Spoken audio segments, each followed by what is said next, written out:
Hello, everyone. Danny here today to let you know that, while I am a United States Marine, a truck driver, someone who loves football, baseball, barbecue, guns, knives, fishing. In other words, I am a macho man. Macho man. I want to be a macho man. I am also not ashamed to admit that I am a man who loves snuggling up with his wife to watch Hallmark Christmas movies. And that brings me to the point of conversation today. Anyone who knows anything about the Hallmark Channel and Hallmark Christmas movies knows that starting in December, they play their movies. These are movies created by the Hallmark Channel, and they have two channels. They have the Romance Channel, and they have the Mystery Channel. Now, their Mystery Channel is kind of a mystery romance combination. It's the Hallmark Channel, but if you have not checked out the Hallmark Channel and Hallmark Christmas movies, if, like me, you have a beautiful, gorgeous wife or possibly a girlfriend that you love to snuggle up with and do something romantic, and you love Christmas and well-made movies, then you will love the Hallmark Christmas channels, and you should check them out. Every year, they come out with new movies. One of the movies they came out with this year was A Bramble House Christmas, which is based on the book A Bramble House Christmas. And when I saw the commercial for it, I thought, oh, I wonder if Audible has that. Because if Audible has the book, I could get the book, listen to the book, compare the book to the movie. That's what I did because Audible had it. I made one mistake. One thing that I wish I could do over again. I got the book, and in my excitement, I listened to the book before I watched the movie, and I should have known better. That the book is so much longer than the movies. I should have known that there would be changes made. And the movie is good. It is thoroughly enjoyable. But for me, it was spoiled because I kept comparing it to the book. And they don't compare. It is as if I sat down with two separate people, a screenwriter and an author. And I said to both of them, I have this idea for a book. And by the way, there might be some spoilers here, just to warn you. I said, I have an idea for a book. A young woman who is a caregiver and has a sick son, a son who's been sick and is now better, has her last patient die on her. And he bequeaths her a sum of money to help her with her medical bills, as well as a visit to the Bramble House. Some spot that for some reason is special to him. But his family doesn't know, and his family doesn't understand. So his son goes to the Bramble House. His son is a script writer. Oh, no. His son is an illustrator for a children's book. And he uses his illustrator name instead of his real name because he wants to find out how this woman tricked his father into giving her this large sum of money. The two fall in love, and it turns into a romance, and add in some other mysteries or other stuff that you want. And that was all the direction I gave. Because that is as far as the book resembles the movie. The movie has major characters from the book that are left out. It has a romance that does not exist in the book. There's only one romance in the book. And that romance is between the young caregiver and the son. That's it. In the movie, there's two romances. So there's an extra romance thrown in on top of the stuff being left out. There are several mysteries in the book that do not exist in the movie. There's a mystery in the book that doesn't exist in the book. So in the book, you learn right away that the boy had leukemia. It's one of the first things you learn in the book.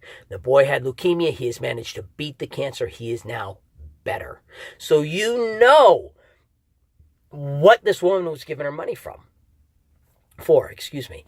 In the movie, one of the mysteries up until kind of the end of the book is what illness the boy had, and the boy did not have leukemia. He had a different illness.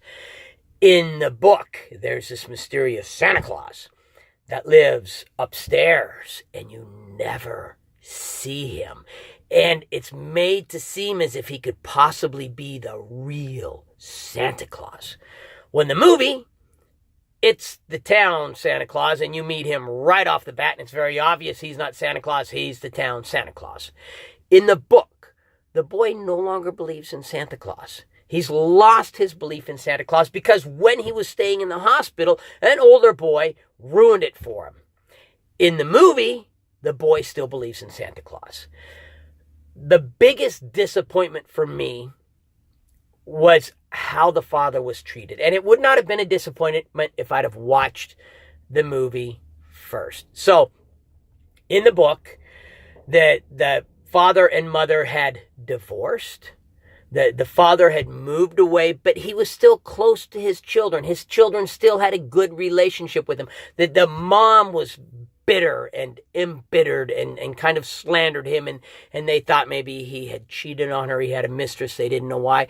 But when he contracted his illness and he knew he was going to die, he did not reach out to his children. He did not let them know he was dying because he didn't want to be a burden to them. And the children can't understand that. They can't understand. There's more than just 2 children in the book. They can't understand why their father did not let them know he was dying.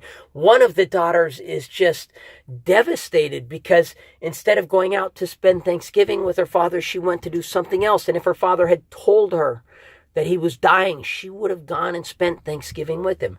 In the movie, the father's some bum that took off when they were kids, and so all the kids are embittered about their dad. You know, they're full of anger and different feelings like that about why their dad took off and abandoned them.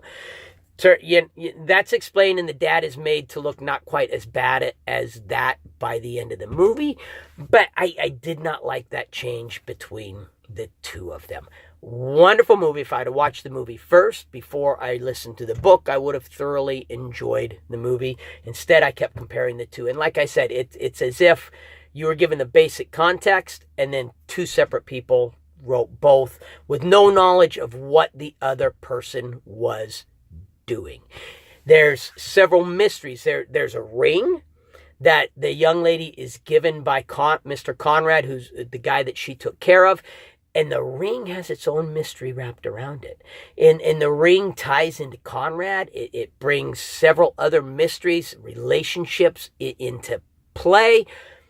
It doesn't even come up in the movie. There's no ring. There's no mystery like that in the movie whatsoever. Like I said, it's a Hallmark movie, so it's wonderful. If you're wanting to do like me and do the movie and then do the book, both of which I definitely recommend, do the movie first. Then get the book and listen to the book. Narrator does an amazing job. Very, very happy with the narrator. Narrator does a wonderful book. And it is such a good book. It has, the 2 fall in love. There is a scene in the book that does not exist in the movie, because in the book, as the young woman and the young man start to fall in love, they also start to desire to be intimate with each other. And they do have one night where finally she puts the boy to bed and she sneaks into his bedroom. There's no details. There's no anything like that. It's just she's finally decided she sneaks into his bedroom, and then a little later they wake up together. Quite honestly, I don't think most children would even understand what is going on, so I would not have had a problem listening to this book around my children when they were younger, because they wouldn't have known what was going on there anyhow. There's not enough details or anything to spoil it for that. There's no language. It's Hallmark, so there's none in the movie, which is also why there's none of them sleeping together. You never have anything sexual on the Hallmark Channel, and hopefully you never will. And most they do is kiss. Then the woman finds out, why he's really there, even though now he's legitimately fallen for her. And she gets angry, and they split up, and then, of course, they get back together again. It's the kind of book that, one, it's based around Christmas. It's A Bramble House Christmas. So it is definitely a Christmas book. It is a book to get for the Christmas season.